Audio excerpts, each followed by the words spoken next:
बिस्मिल्लाहिर्रहमानिर्रहीम अस्सलाम वालेकुम। आज हम पीडियाट्रिक हेल्थ नर्सिंग का चैप्टर नंबर 16 पढ़ रहे हैं, that is cognitive and sensory dysfunctions in children. इसमें हम कुछ डिसऑर्डर पढ़ेंगे, बहुत ही आसान चैप्टर है और ऐसी चीज़ें हैं जो हम ऑलरेडी पढ़ चुके हैं। कोई भी इसमें मुश्किल चीज़ नहीं है। तो जो भी चीज़ें होंगी हम जल्दी जल्दी पढ़ने की कोशिश करेंगे, बाकी आपने ख़ुद पढ़ना है। कोई भी इसमें कोई नई चीज़ नहीं है और आई होप कि सब आपको ऑलरेडी पता होंगी, लेकिन हम एक दफ़ा इसको डाउ की पीपीटी है तो इसको हम रिवाइज़ करेंगे।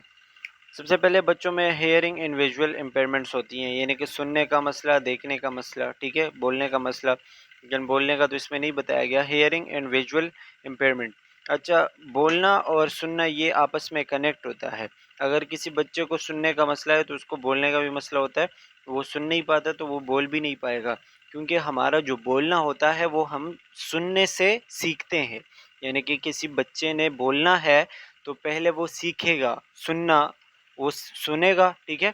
जो अल्फाज वो सुनेगा उसके दिमाग में वो बैठेंगे, उस उन अल्फाज की वजह से वो अल्फाज फिर उसके मुंह पे आएंगे और वो अल्फाज जब वो सीखेगा तो वो बोलेगा, ठीक है। तो अगर कोई बच्चा कुछ सुन ही नहीं रहा और उसका हेयरिंग एम्पेयरमेंट है, उसको कोई आवाज़ ही नहीं आ रही, तो वो बोल भी नहीं पाएगा, ठीक है। तो ये दोनों आप कह सकते हैं कि एक ही मसले के साथ रिलेटेड है। यानी कि अगर हेयरिंग प्रॉब्लम है तो वो स्पीच प्रॉब्लम भी उस बच्चे को हो सकती है।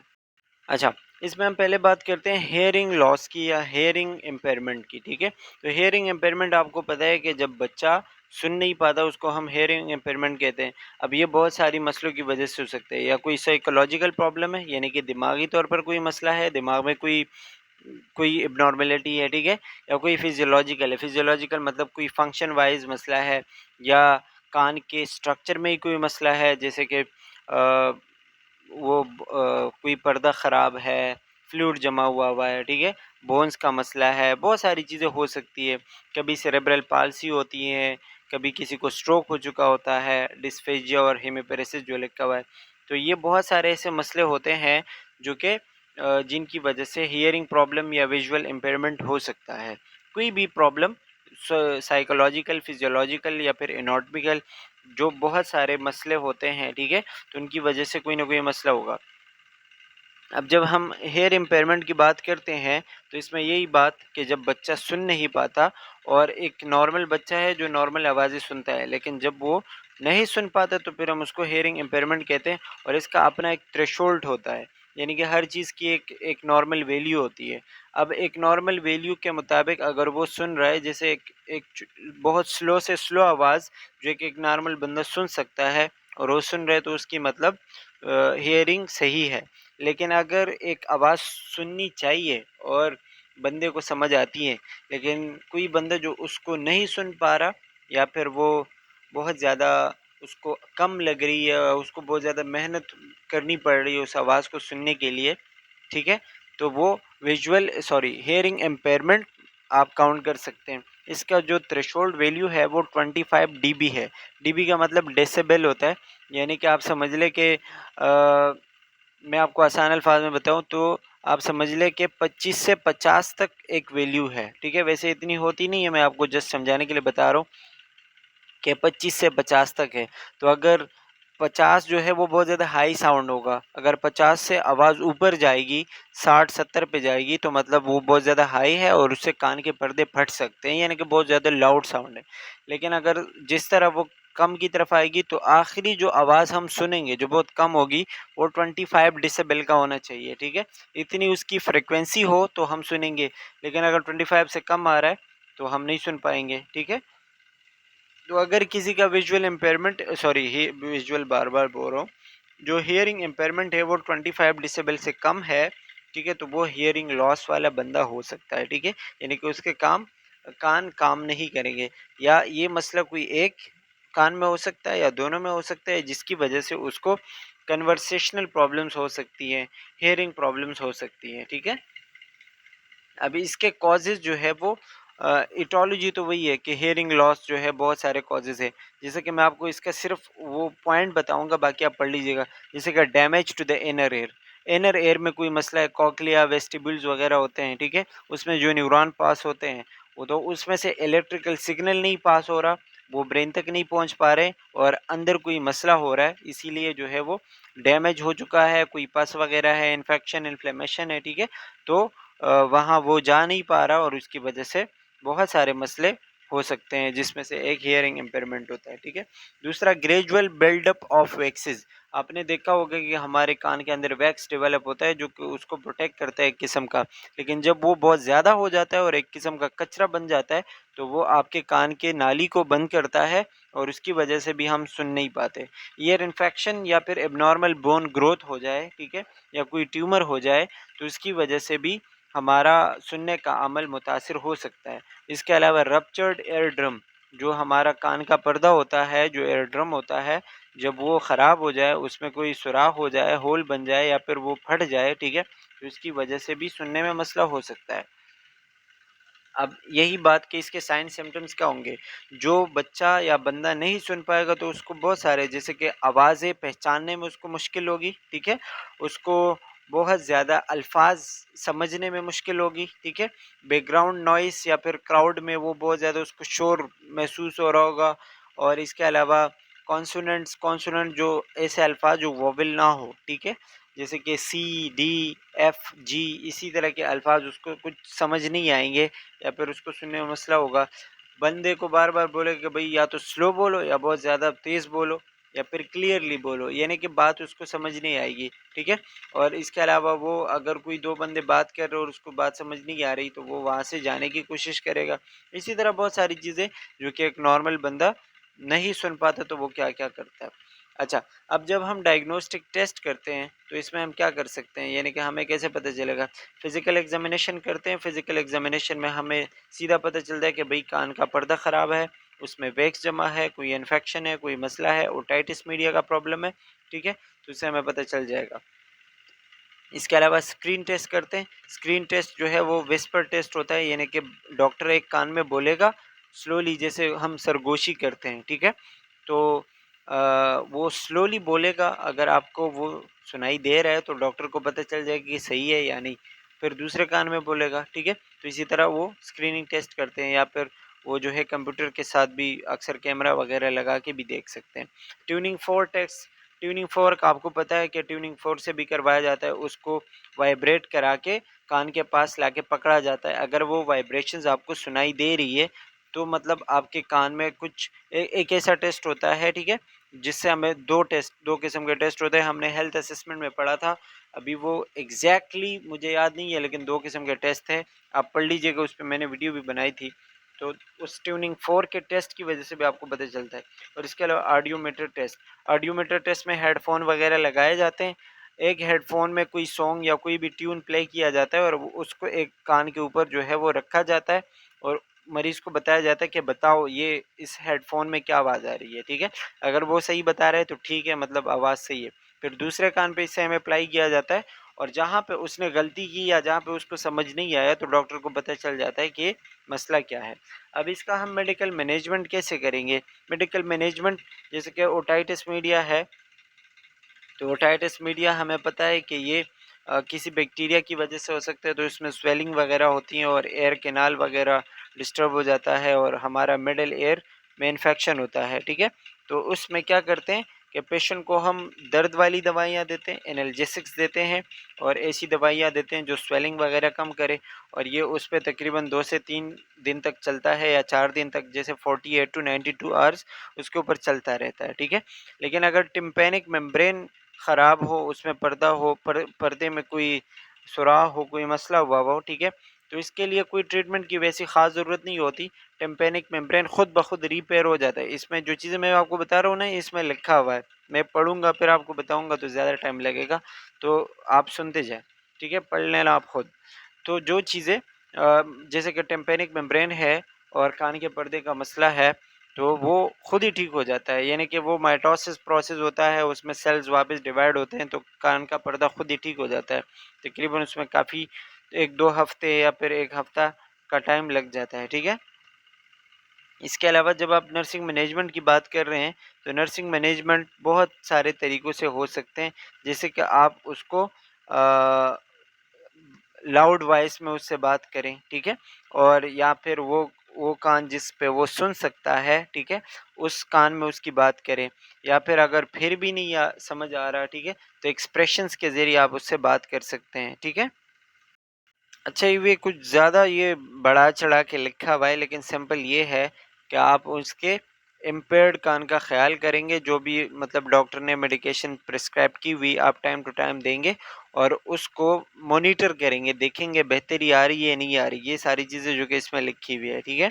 अच्छा, नॉन फार्माकोलॉजिकल यानी कि जब हम ये नहीं चाहते कि मरीज़ को कोई दवाई वगैरह दे, या फिर दवाई के बगैर अगर ठीक हो सकते हैं तो वो कौन से तरीके हो सकते हैं। सबसे पहले जो वैक्स जमा हुआ है, अगर वैक्स की वजह से हेयर इम्पेयरमेंट है तो उसको रिमूव करें, या फिर अगर उससे भी नहीं हो रहा है, वैक्स भी नहीं है, कोई और मसला नहीं है, ठीक है, और फिर भी उसको हेयरिंग प्रॉब्लम है तो हेयरिंग एड्स जो मशीन वगैरह आते हैं जो कान के ऊपर लगाए जाते हैं वो लगवाएं, ठीक है। फार्माकोलॉजिकल ट्रीटमेंट की बात करें तो इसमें हम क्या देते हैं, जो एलर्जिक रिएक्शन के लिए देते हैं एंटीहिस्टामिन, जैसे कि इसमें लिखा है मैक्लिजीन एंटीवर्ट, ठीक है, जो कि हमारे वेस्टिबुलर सिस्टम को ठीक करवाता है, थोड़ा सा सप्रेस करवाता है, ठीक है। वेस्टिबुलर सिस्टम हमारे कान के अंदर होता है। इसके अलावा डाइज़ेपाम जो मतलब आराम के लिए, सोने के लिए दे सकते हैं, ठीक है। या फिर आप अगर अक्सर कान की वजह से चक्कर भी आते हैं क्योंकि बैलेंस कंट्रोल करता है, तो उसके लिए भी आप दे सकते हो डाइज़ेपाम वगैरह। एंटी एमेटिक देते हैं अगर उसको उल्टी वगैरह हो रही है, जैसे फेनार्गान वगैरह दे दिया, ठीक है। और डायरेटिक थेरेपी देते हैं जो एक्स्ट्रा फ्लूइड हो उसके निकालने के लिए, हाइड्रोक्लोरोथाइज़ाइड डाइज़ाइड के नाम से जो आते हैं, या ट्राईमेट्रिन, ठीक है। तो ये हम ड्रग दे सकते हैं जो कि ज़्यादा एक्स्ट्रा वाटर को कान से और बॉडी से बाहर निकाल दें थ्रू यूरिन, ठीक है। और ऐसे खाने देते हैं जिसमें पोटाशियम बहुत ज़्यादा हो, जैसे बनाना, टोमेटो और ऑरेंजेस वगैरह में पोटाशियम काफ़ी ज़्यादा होता है, तो इसलिए हम मरीज़ को देते हैं ताकि वो इन चीज़ों का इस्तेमाल करे और बगैर किसी दवाई खाएँ उसका हियरिंग प्रॉब्लम या फिर कान का मसला ठीक हो, ठीक है। दूसरा जो यहाँ पे बताया गया है मसला वो है विजुअल इम्पेयरमेंट, और विजुअल इम्पेयरमेंट हमें पता है कि विजन लॉस को कहते हैं, यानी कि जब देखने में मसला हो उसको हम क्या कहते हैं, विजन लॉस। विजन लॉस जो है वो 20/40 हो तो मसला है, या 20/60 हो तो मसला है। 60/60 आई थिंक कि नॉर्मल होता है, ठीक है।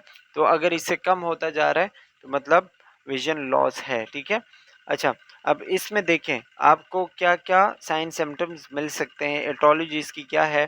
Leading cause of vision impairment और अनकरेक्टेड रिफ्रैक्टिव एरर, यानी कि आपको कुछ समझ नहीं आ रहा, ठीक है, आपके लेंस में कोई मसला है, रिफ्रैक्शन प्रोड्यूस कर रहा है। कैटरेक्ट जो हमने पढ़ा था कि प्रोटीन जब आइस के अंदर बहुत ज़्यादा जमा होता है लेंस के ऊपर, ठीक है, और वो वाइट कलर का जो पैचेस आना शुरू हो जाते हैं, कैटरेक्ट। या फिर वक्त के साथ साथ एक एज के साथ साथ मिकुलर डिजनरेशन हो जाती हैं, आंखें ख़राब होती हैं। ग्लूकोमा की वजह से हो सकता है, डायबिटिक न्यूरोपैथी की वजह से, यानी कि डायबिटीज़ में भी होता है, ठीक है। कॉर्निया ख़राब हो जाता है, या कोई ट्रैकोमा, जो जितने भी जो आई डिसऑर्डर हमने पढ़े थे, ठीक है, उसकी वजह से। अच्छा, साइन सिम्टम क्या होंगे जब किसी को नज़र का मसला है, तो उसको ज़ाहिरी बात है दर्द होगा, सर दर्द होगा, और कान बोल रहा हूँ, सॉरी, आंखों में दर्द होगा, ठीक है। इसके अलावा ये दर्द बार बार आता रहेगा, ब्लड विजन होगा, या डबल डबल उसको चीज़ें नज़र आएंगी, ठीक है। और इसके अलावा सीइंग फ्लैशेस ऑफ लाइट, यानी कि वो जब देखेगा तो वो बार बार उसको लाइट सी नज़र आएगी, ठीक है। और इसी तरह की चीज़ें, रेनबो, अगर आप वो लाइट की तरफ देखेगा तो वो रेनबो की तरह बहुत सारे कलर्स उसको लाइट के सामने नज़र आएंगे। इसके अलावा रेड आइज़ होंगी, स्वेल हो गई होगी, ठीक है। और इसके अलावा उसको पेन और ये सारी चीज़ें, सेंसिटिविटी टू लाइट होगी, कुछ इचिंग हो सकती है, बर्निंग वगैरह भी हो सकती है, हैवी डिस्चार्ज भी हो सकता है आंखों से। तो ये उसके साइन सिम्टम है अगर किसी को विजुअल प्रॉब्लम है तो। अच्छा जी, तो हम इसका मेडिकल मैनेजमेंट कैसे कर सकते हैं? मेडिकल मैनेजमेंट में हम मैग्नीफिकेशन और इमेज एनहेंसमेंट वाली चीज़ें देखेंगे, यानी कि वो चीज़ें जो आपको कोई इमेज बड़ा करके दिखाएँ, साफ़ करके दिखाएँ, और ऑफ़ कोर्स वो चीज़ें क्या होंगी? ग्लासेस होंगी, ठीक है? बस यही बात आपने इसमें याद रखनी है। जब हम नर्सिंग मैनेजमेंट की बात करते हैं तो नर्सिंग मैनेजमेंट में हम 3 टाइप्स ऑफ एडेप्टेशंस दे सकते हैं, इमोशनल सपोर्ट, फिजिकल सपोर्ट और सोशल सपोर्ट, ठीक है। और ये हर नर्स का काम होता है, ये चीज़ें आपने मरीज़ को देनी होती है। मतलब इमोशनली आपने उसको स्ट्रांग बनाना है कि भाई आपकी नज़र कमज़ोर है, कोई बात नहीं है, बहुत सारे लोगों की नज़र कमज़ोर होती है, यानी कि आपने उसको उस एहसास कमतरी से निकालना है, ठीक है।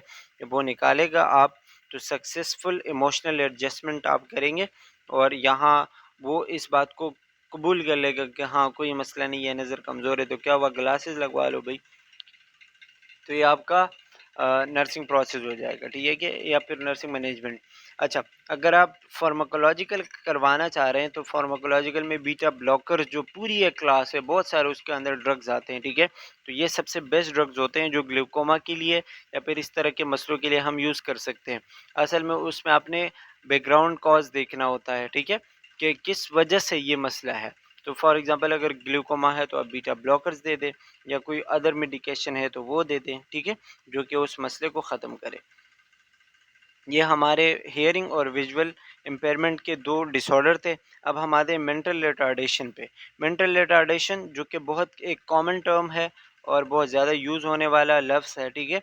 इसमें क्या होता है कि जब एक बच्चा 18 साल से पहले पहले बच्चे के पेरेंट्स को या फिर फैमिली वालों को पता चले कि भाई 18 साल का जो बच्चा होता है और वो जिस तरीके से काम करता है, या फिर 18 महीनों का जो बच्चा होता है, ठीक है, जिस तरीके से वो डेवलप होता है वो उतना नहीं होता।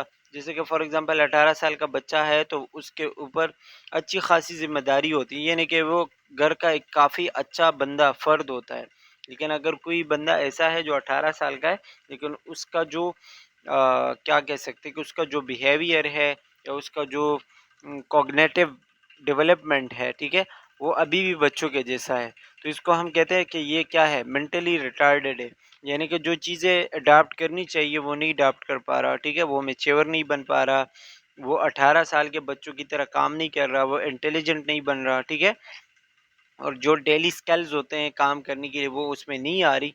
इस प्रोसेस को हम मेंटल रिटार्डेशन कहते हैं, ठीक है। या फिर हम कह लें कि जो आईक्यू लेवल हम देखते हैं, तो आईक्यू लेवल अगर 70 या 75 से कम हो और वो अपने डेली के जो डेली चोर्स होते हैं, जो काम होते हैं, ठीक है, उसको करने में उसको मसला हो रहा हो, वो नहीं कर पा रहा हो जो नॉर्मली लोग करते हैं, तो इसको हम मेंटली रिटार्डेशन कह सकते हैं। मेंटली रिटार्डेशन 3 तरह का होता है, माइल्ड, मॉडरेट, सीवियर, और यहाँ पे एक चौथी टाइप भी बयान की, that is profound mental retardation. अच्छा, इन तीनों में फ़र्क क्या है? जो माइल्ड है इसमें क्या होता है कि 50 टू 55, 55 से लेके यानी कि 50 या 55 से लेके 70 तक उसका आईक्यू लेवल आता है। अगर किसी बच्चे का आईक्यू लेवल इतना है 50 टू 70, ठीक है, या 55 टू 70, तो उसको हम माइल्ड मेंटली रिटार्डेड कह सकते हैं, ठीक है। और उसको एडाप्टिव फंक्शनिंग या एडाप्टिव स्किल्स करने में थोड़ी सी मुश्किल होती हैं बिफोर द एज ऑफ 18, ठीक है। इसके अलावा मॉडरेट मेंटल रिटार्डेशन, मॉडरेट जो है वो 35 टू 55 होता है। जब किसी का आईक्यू इतना आता है तो वो 35 टू 55 होता है, ठीक है, तो उसको हम मॉडरेट मेंटल रिटार्डेशन कहते हैं। वो अपने रोज़मर्रा के काम तो थोड़े बहुत कर लेते हैं लेकिन उसको जो है बहुत ज़्यादा ख्याल करना पड़ता है उसका, और कम्युनिटी में उनको उसको चलाना पड़ता है। इसके अलावा सीवियर मेंटल रिटार्डेशन जो है इसमें आपने आईक्यू लेवल बस याद रखना है, काफ़ी है, वो 20 टू 40 होता है। और इसमें बहुत ज़्यादा वो मेंटली रिटार्डेड होता है, यानी कि सीवियरली मेंटली रिटार्डेड होते हैं, ठीक है। और ये सिर्फ ऐसे लोगों के साथ रह सकते हैं जो घर में ज़्यादा हो, ठीक है, क्योंकि उसका ख्याल रखने वाला कोई होना चाहिए। इसके अलावा प्रोफाउंड, प्रोफाउंड जो 20 से 25 हो, 20 से 25 बहुत कम आईक्यू लेवल है, ठीक है। तो प्रोफाउंड, और ये मुकम्मल तौर पर आप कह सकते हैं मुकम्मल तौर पर मेंटली रिटार्डेड होते हैं, ठीक है। और ये बहुत ज़्यादा हाई लेवल आप कह सकते हैं हाई लेवल रिटार्ड है। अब इसके पीछे मेंटली रिटार्डेशन के पीछे वजह क्या है? या तो ड्यूरिंग प्रेगनेंसी मदर की किसी लापरवाही की वजह से मदर ने अल्कोहल पिया, ड्रग्स ली, कोई अदर टॉक्सिक चीज़ें ली है, ठीक है, उसकी वजह से, या फिर बर्थ के दौरान उसको कोई मसला हुआ, ऑक्सीजन का मसला हुआ, ब्रेन का कोई मसला हुआ, ठीक है, या प्रीमेच्योर डिलीवरी हो गई तो इसकी वजह से, या फिर कोई कभी कभी ये इनहेरिटेड होता है, उसकी वजह से, कभी क्रोमोसोमल एबनॉर्मेलिटीज़ होती है, कभी माल न्यूट्रिशन होती है, ठीक है, कभी जो है वो बचपन की किसी बीमारी की वजह से, बचपन में बीमारी ने मार दिया, कोई और मसला हो गया, ठीक है, तो इसकी वजह से ये सारी चीज़ें हो सकती है, या कोई ब्रेन इंजरी हो गई, तो ये सारी चीज़ें मिला के एक बच्चे को मेंटली रिटार्डेड बना सकते हैं, जिससे कि क्रोमोसोमल में डाउन सिंड्रोम आता है, और बहुत सारी चीज़ें वो हम आगे डिस्कस करेंगे, और डाउन सिंड्रोम आगे पढ़ भी चुके हैं पहले, वीडियो भी आप देख सकते हैं। अच्छा, जब कोई बच्चा मेंटली रिटार्डेड हो तो उसके साइन सिम्टम्स क्या होंगे? वो चल नहीं पाएगा, वो जब एक बच्चा अगर नॉर्मली 6 महीने की उम्र में वो क्रॉल करता है तो वो नहीं कर पाएगा, ठीक है? इसके अलावा बात नहीं कर पाएगा, बहुत ज़्यादा लेट बात करना शुरू करेगा, ठीक है? उसको वॉशरूम में बैठना नहीं आएगा, पॉटी ट्रेनिंग यानी कि वो नहीं कर सकेगा, ठीक है? खुद से खाना नहीं खाएगा, ठीक है? या नहीं खा सकेगा, और इसके अलावा चीज़ें याद रखने में उसको मुश्किल होगी। इसके अलावा किसी चीज़ का फ़ायदा और नुकसान के बारे में वो नहीं सोच सकेगा, उसको पता ही नहीं चलेगा मैं काम कर रहा हूँ, इसका फ़ायदा क्या है, नुकसान क्या है, ठीक है? और इसके अलावा उसको बहुत ज़्यादा झटके वगैरह लग सकते हैं, मसले हो सकते हैं, और लॉजिकल थिंकिंग नहीं कर सकता, सोचने समझने का काम तो उसका होता ही नहीं है, ठीक है? अच्छा, साइन सिम्पटम्स क्या होंगे? साइन सिम्पटम वही जो मैंने आपको बताए कि बहुत ज़्यादा देर से बात करना शुरू करेगा, ठीक है? हर मतलब हर टाइम वो दूसरे बंदे के ऊपर डिपेंडेंट होता है, खुद से वो कुछ नहीं कर पाता, मसला कोई हल नहीं कर सकता, पढ़ने में लिखने में मुश्किल होगी, ठीक है? सोशल इमेच्योरिटी, लोगों के साथ मिलना जुलना नहीं होगा, ठीक है? जब लोगों के बीच जाएगा तो वो एक बहुत ज़्यादा एहसास कमतरी का शिकार होगा।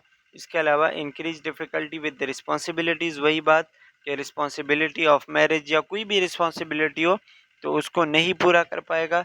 आईक्यू लेवल उसका कम होगा, अब बिलो 75 या 70 होगा, ये कुछ चीज़ें होंगी, ठीक है? और ये सारे सिम्टम्स आपको बताए गए हैं। इसी तरह मॉडरेट है तो मॉडरेट में फिर वो अपने आईक्यू लेवल को याद रखना है, सीवियर में अपना आईक्यू लेवल याद रखना है, ठीक है? ये आपको बताए गए इसमें, ठीक है? वही सारी चीज़ें हैं जो कि हम पढ़ चुके हैं।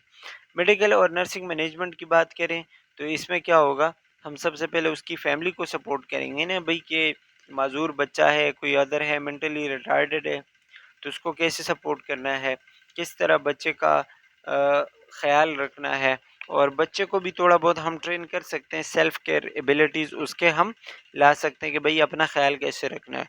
इसके अलावा फैमिली जो है उसके बारे में, फैमिली प्लानिंग के बारे में बताएंगे उनको कि अगर आप और बच्चे पैदा करेंगे तो शायद उनमें भी ये मसला हो डाउन सिंड्रोम का, तो हम उनको बताएंगे कि भाई बच्चे पैदा ही नहीं करो, ठीक है? या मेंटली रिटार्डेशन का मसला है, तो ये सारी चीज़ें हो सकती हैं। इसके अलावा बच्चे को हम अच्छा सा खाना देंगे, न्यूट्रिशन सपोर्ट देंगे, उसको एक्सरसाइज करवाएंगे, साइको सोशली उसको थोड़ा बहुत बेहतर बनाएंगे, तो ये सारी चीज़ें हमारी जिम्मेदारी के अंदर आती है।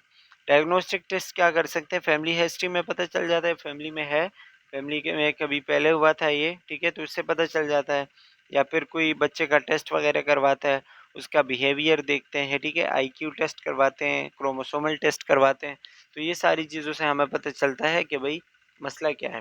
जब हम फार्माकोलॉजिकल ट्रीटमेंट देते हैं तो फार्माकोलॉजिकल ट्रीटमेंट में इसका तो कोई ख़ास वो नहीं है, लेकिन हम क्या कर सकते हैं कि जो साइन सिम्टम्स होंगे, जो इसके साथ मसले होंगे, ठीक है, वो हम ट्रीट कर सकते हैं, जैसे कि मेंटली रिटार्डेशन की वजह से जो भी कोई दूसरा प्रॉब्लम बनेगा तो उसको हम ट्रीट करेंगे, ठीक है?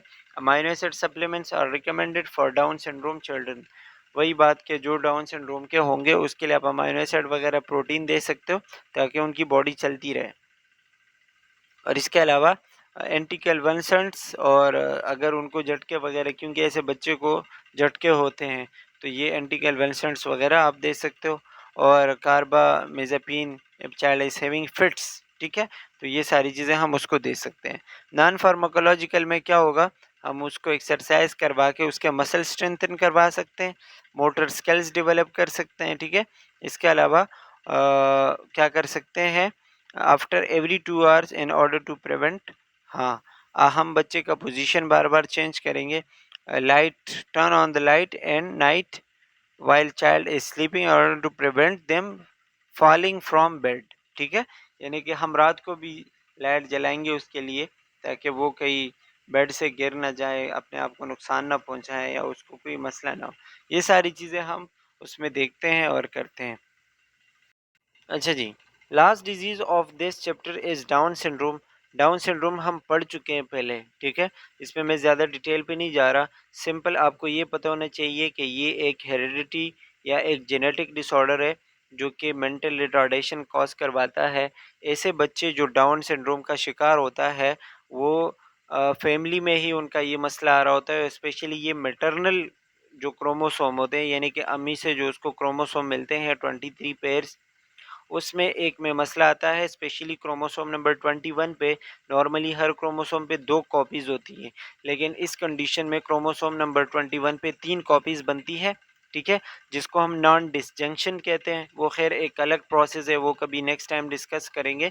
लेकिन सिंपल आप इतना समझो कि जहाँ पे 2 कॉपीज़ होनी चाहिए, वहाँ पे 3 आ जाती हैं, एक एक्स्ट्रा क्रोमोसोम आता है। जब 3 एक्स्ट्रा क्रोमोसोम आते हैं, ठीक है?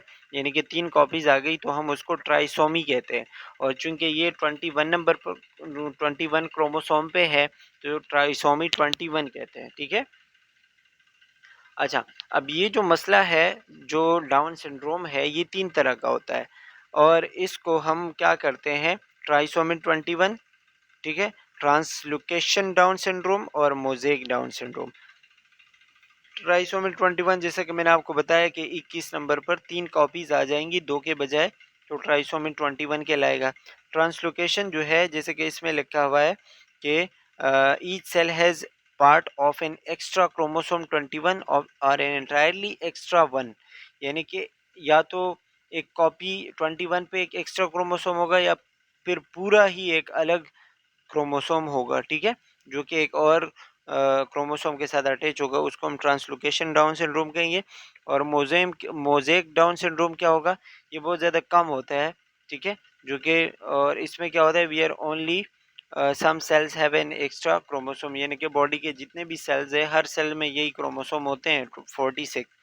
तो बॉडी के कुछ सेल्स ऐसे होते हैं जिसमें ये चीज़ पाई जाती है, सारे के सारे सेल्स में नहीं होती। बाकी ट्राइसोमी 21 में बॉडी के हर सेल के ऊपर ये चीज़ होती है। अच्छा, एटोलॉजी क्या है, यानी इसके पीछे के कॉजेज़ क्या है? तो कॉजेज़ मैंने आपको बताए कि ये एक मैटरनल डिसऑर्डर है, जो मदर से आती है, जेनेटिक डिसऑर्डर है। और नॉर्मली हमारे बॉडी में 46 क्रोमोसोम होते हैं, ठीक है? 23 पेयर में होते हैं। लेकिन जब अ, जो क्रोमोसोम नंबर 21 है, वहाँ पे 2 कॉपीज़ होती हैं और 2 के बजाय जब 3 आ जाती हैं, तो वो क्या करता है, डाउन सिंड्रोम कॉज़ करवाता है। अब इसके साइन सिम्पटम हमने पढ़े थे कि डाउन सिंड्रोम के जो बच्चे होते हैं, उनके फेशियल फीचर्स बिल्कुल अलग होते हैं और जितने भी डाउन सिंड्रोम के बच्चे होते हैं, वो तकरीबन सारे एक जैसे दिखते हैं। उनका फेस बहुत ज़्यादा फ्लैट होता है, सर उनका थोड़ा सा छोटा होता है, उनकी जो गर्दन होती है वो थोड़ी छोटी होती हैं, ठीक है? टंग उसकी जो ज़बान होती है वो अक्सर बाहर पड़ी होती है, यानी कि मुँह के बाहर आ रहा होता है, ठीक है? इसके अलावा आईलिड्स उनके बिल्कुल डाउनवर्ड होते हैं, नीचे की तरफ आते हैं, ठीक है? और अपवर्ड अच्छा, अनयूजुअली शेप्ड और स्मॉल ईयर्स, उनके कानों के शेप सही नहीं होती, ठीक है? और कभी-कभी मतलब छोटे भी होते हैं, मसल उनके सही नहीं होते, बड़े-बड़े सॉरी छोटे-छोटे से हैंड्स होते हैं, ठीक है? और अक्सर उनके पाम में जो हथेली होती है, उनमें आपको एक बड़ी-सी लाइन नज़र आएगी। अच्छा, छोटे-छोटे फिंगर होते हैं, फ्लेक्सिबल होते हैं बहुत ज़्यादा, जॉइंट्स और बोन्स का भी उनको मसला होता है, बहुत सारे मसले। हाइट भी उनकी बहुत ज़्यादा छोटी होती है, ठीक है? और आइरिस के ऊपर, यानी कि आई के ऊपर आपको उसके वाइट स्पॉट्स मिलेंगे, जब आप देखेंगे बहुत ज़्यादा गौर से, ठीक है? तो ये आपको मिलते हैं of the I, called brush field spots, और इन स्पॉट्स को हम क्या कहते हैं, ब्रश फील्ड स्पॉट्स कहते हैं। याद रखने वाला पॉइंट है वैसे ही, ठीक है? अच्छा, इंटेलेक्चुअल डिसेबिलिटीज़, यानी कि ज़हनी तौर पर वो बहुत ज़्यादा कमज़ोर होंगे, माज़ूर होंगे, और एक नॉर्मल बंदा जो काम या जो इस तरह वो सोच सकता है, वो नहीं कर पाएगा। डायग्नोस्टिक टेस्ट कैसे कर सकते हैं? डायग्नोस्टिक टेस्ट हम यूट्रस के अंदर भी कर सकते हैं और बाहर भी कर सकते हैं, ठीक है? तो यूट्रस के अंदर जो टेस्ट होते हैं या डायग्नोस्टिक टेस्ट जो होता है, उसमें सबसे पहले कोरियोनिक वेलिस सैंपलिंग आती है, जो तकरीबन 8 से 12 हफ्तों के दरमियान होती हैं, जब एक फीमेल प्रेग्नेंट होती है, ठीक है? तो उस टाइम 8 से 12 हफ्तों के दरमियान ये वाला टेस्ट होता है और डॉक्टर क्या करता है, प्लेसेंटा का एक छोटा-सा मतलब टिश्यू लेके उसको एनालाइज़ करवाता है और इससे हमें पता चलता है कि कोई ट्राइसोमी या कोई इसी तरह का डाउन सिंड्रोम का मसला तो नहीं। इसके अलावा एमनियोसेंटेसिस में क्या होता है, 15 से 20 हफ्तों के बीच में ये होता है और एमनियोटिक फ्लूइड का एक मतलब सिरिंज से निकाला जाता है बाहर से एक इंसर्ट करके नीडल बिल्कुल स्किन से ऊपर पेट की तरफ से, ठीक है। एमनियोटिक फ्लूइड निकाला जाता है, उसका टेस्ट किया जाता है जिससे भी हमें डाउन सिंड्रोम का पता चल सकता है। इसके अलावा परकुटेनियस अम्बिलिकल कॉर्ड सैम्पलिंग ये 20 हफ्तों के बाद होते हैं और डॉक्टर जो है अम्बिलिकल कॉर्ड से ब्लड लेता है या फिर कोई सैम्पलिंग लेता है, ठीक है, जिसकी वजह से भी वही क्रोमोसोम्स वगैरह सामने आ जाते हैं और हमें पता चल जाता है, ठीक है। अच्छा, इसके अलावा जब बेबी पैदा हो जाता है तो पैदाइश के बाद भी आप उसका पता लगवा सकते हो, वो तो सारे साइन सिम्टम्स आपको पहले बता दिए। अच्छा, कॉम्प्लिकेशन, जब किसी बच्चे को डाउन सिंड्रोम है तो उस डाउन सिंड्रोम की वजह से और उसको क्या क्या मसले हो सकते हैं, हार्ट डिफेक्ट्स हो सकते हैं, ठीक है, hearing loss, poor vision, cataract, ठीक है, हिप प्रॉब्लम्स जैसे कि डिसलोकेशन हो सकती हैं, उसके जो जॉइंट्स होते हैं वो बहुत ज़्यादा डिसलोकेट होते हैं, ल्यूकीमिया का मसला हो सकता है जो ब्लड डिसऑर्डर है, ठीक है, कॉन्स्टिपेशन उनको रहता है ज़्यादातर, अक्सर नींद में उनको सांस का मसला हो जाता है, याददाश्त उनकी बहुत ज़्यादा अच्छी नहीं होती जिसको हम डिमेंशिया कहते हैं, मेमोरी प्रॉब्लम्स होते हैं उनको, हाइपोथायराइडिज्म, थायराइड ग्लैंड सही से काम नहीं करता, ओबेसिटी अक्सर होती हैं, मोटे से होते हैं, ठीक है, और उनके दांत जो है वो बहुत ज़्यादा देर से आते हैं और छोटे छोटे से दांत होते हैं, वो भी चिविंग वगैरह उनसे नहीं कर पाते, अल्जाइमर डिजीज़ भी हो सकती है बाद में। अच्छा, फार्माकोलॉजिकल मैनेजमेंट की बात करें तो इसकी कोई ख़ास दवाई नहीं है कि आप इसका कोई फार्माकोलॉजिकल ट्रीटमेंट करोगे, ट्राइसोमी का कोई हल नहीं है और नॉन फार्माकोलॉजिकल भी कोई ट्रीटमेंट नहीं है, ठीक है, ना नॉन फार्माकोलॉजिकल ट्रीटमेंट है ना फार्माकोलॉजिकल है। लेकिन फार्माकोलॉजिकल या फिर नॉन फार्माकोलॉजिकल में आप ये दे सकते हो कि अगर कोई बच्चा जिसको डाउन सिंड्रोम के साथ तो है लेकिन उसको कोई और मसला है जैसे कि हार्ट का मसला है, सांस लेने में मुश्किल हो रही है, कोई दर्द है, कोई और मसला है, तो उस मसले को आप ट्रीट कर सकते हो लेकिन डाउन सिंड्रोम को ट्रीट नहीं कर सकते, ठीक है। नर्सिंग मैनेजमेंट वही आपको बताया गया है, नर्सिंग मैनेजमेंट से तो खैर कोई सवाल नहीं आता, ये आप पढ़ लीजिएगा और इसी तरीके से इसमें खैर ज़्यादा डिटेल पे नहीं जा रहा, लेकिन इसमें वही आपके पेरेंट्स मतलब पेरेंट्स को आपने एक्सप्लेन कराना होता है, मसल्स रिलैक्सेशन और कंट्रैक्शन के बारे में बताना होता है क्योंकि उनके मसल्स बहुत हाइपर एक्टिव अक्सर हो जाते हैं, ठीक है, तो ये सारी चीज़ें आपने बतानी होती है और इसको बच्चों को आगे या फिर आगे होने वाले बच्चों को कैसे प्रिवेंट करना है डाउन सिंड्रोम से, तो इसका बेस्ट तरीका ये है कि आप उनको बता दें कि भाई बच्चे पैदा ही ना ही करें, आगे आगे बच्चे पैदा ही ना करो, ठीक है, तो डाउन सिंड्रोम नहीं होगा क्योंकि ये एक मैटरनल कैरियर होता है और जब माँ से वो क्रोमोसोम आते हैं बच्चे में तो 50-50 चांस है कि बच्चा डाउन सिंड्रोम का शिकार हो, ठीक है। So that's all about cognitive and mental dysfunctions and children या sensory dysfunction in children. I hope you got this, आपको समझ आ गया होगा and that's all for today, thank you for watching, take care, bye bye.